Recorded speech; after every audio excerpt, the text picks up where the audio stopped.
ایک ہے اللہ، اور اللہ تبارک و تعالیٰ نے ہمارے لیے ایک ہی رسول بھیجا ہے آخری امت کے لیے، محمد مصطفیٰ صلی اللہ علیہ وسلم، اور اس کے ساتھ تا قیامت اپنے دین اور احکام کے لیے ایک ہی قرآن بھیجا ہے، قرآن پاک۔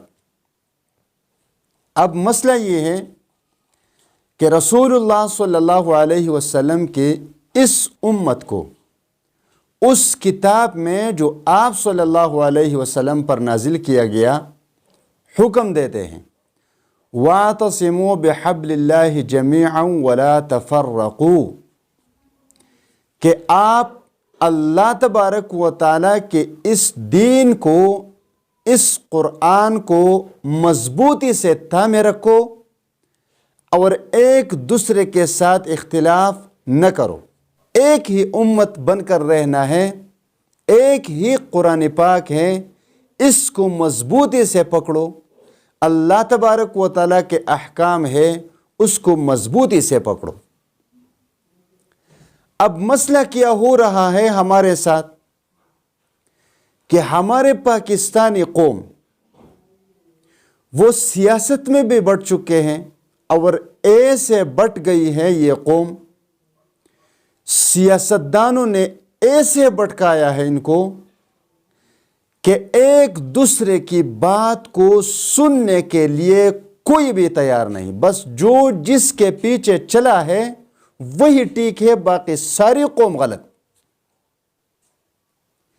جو لوگ جس مذہبی گروپ کے ساتھ تعلق رکھتے ہیں، ایسا ہونا نہیں چاہیے، لیکن جو تعلق رکھتے ہیں تو صرف وہی ٹھیک ہے، باقی تمام غلط۔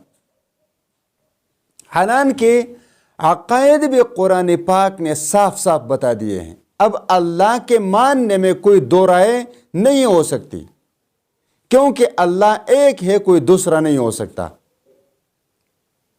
رسول اللہ صلی اللہ علیہ وسلم اللہ تبارک و تعالیٰ کے سچے نبی اور رسول ہے، اس کے بعد کوئی دوسرا رسول نہیں ہو سکتا۔ اللہ تبارک و تعالیٰ کی تا قیامت، تا ابد رہنمائی کرنے والی ایک ہی کتاب ہے جس کا نام قرآن ہے، اس کے ساتھ کوئی دوسرا کتاب نہیں ہو سکتا، جو ہدایت کا سرچشمہ ہو، تا ابد رہنمائی کرنے والی کتاب ہو، ایسی کوئی کتاب قرآن پاک کے ساتھ دوسرا نہیں ہو سکتا۔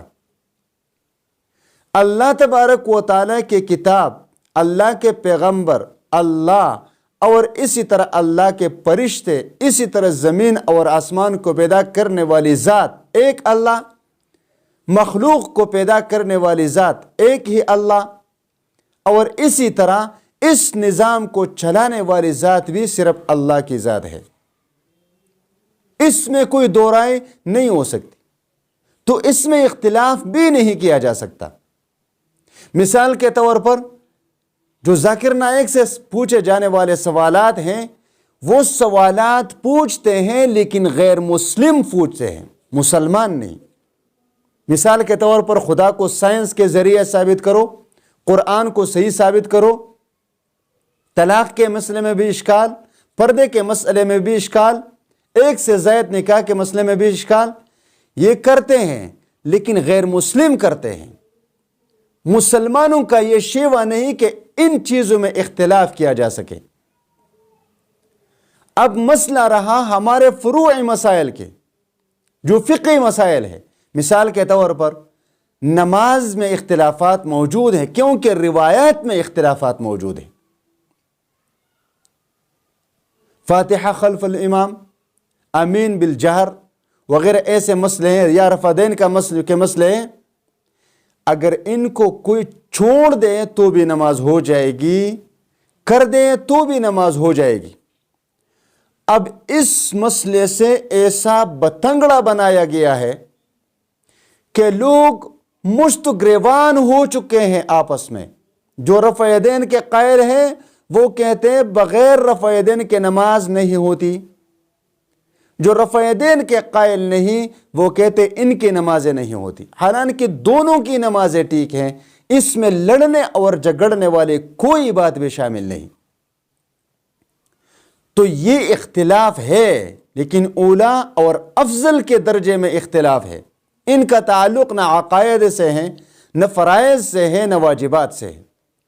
اب ہمارے مذہبی لوگوں نے اس کو ایسی ہوا دی ہے، ایسی ہوا کہ عوام تو یہ سمجھنے سے قاصر ہے کہ کون ٹھیک کون غلط، لیکن ہر ایک اپنے دلائل جب بیان کرتے ہیں تو دوسروں پر تنقید کرتے ہیں کہ یہ غلط ہے، ان کی نمازیں نہیں ہوتی۔ حالانکہ ہمارے پیغمبر کی یہ رہنمائی نہیں، یہ ہمارے پیغمبر کی تربیت نہیں، یہ قرآن کی تربیت نہیں، یہ اللہ کی تربیت نہیں۔ اللہ تبارک و تعالیٰ کے رسول کی جو تربیت ہے، صحابہ کرام کی تربیت ہے، وہ جس ملک میں بھی جاتے، جہاں بھی جاتے، تو ان کو یہ سمجھانا نہیں پڑتا تھا کہ یہ کرو وہ کرو، بلکہ کونو مثلنا، کفار سے کہتے تھے کہ ہم جیسے بنو، جیسے ہمیں ایسے بنو۔ آج کل کا مسلمان ایسا کہہ سکتا ہے؟ نہیں کہہ سکتا۔ لہٰذا آپ اختلاف رکھیں، لیکن دلیل کے بنیاد پر، دلیل کے بنیاد پر، گالم گلوچ کی بنیاد پر نہیں، کیونکہ پہلے سے ہی یہ پاکستانی قوم آپس میں ایسی بڑھ چکی ہے۔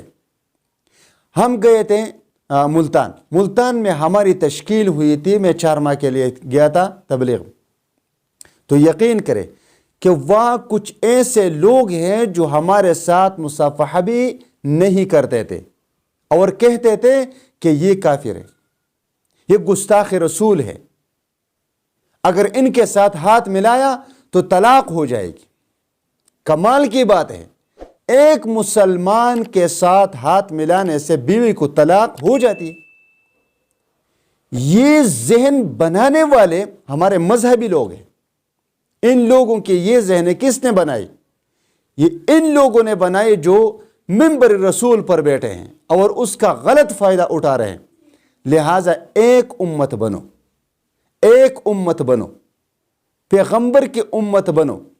جس پیغمبر نے جس چیز کی تبلیغ کی ہے، جس کی طرف رہنمائی کی ہے، اس پر مضبوطی سے جمے رہو۔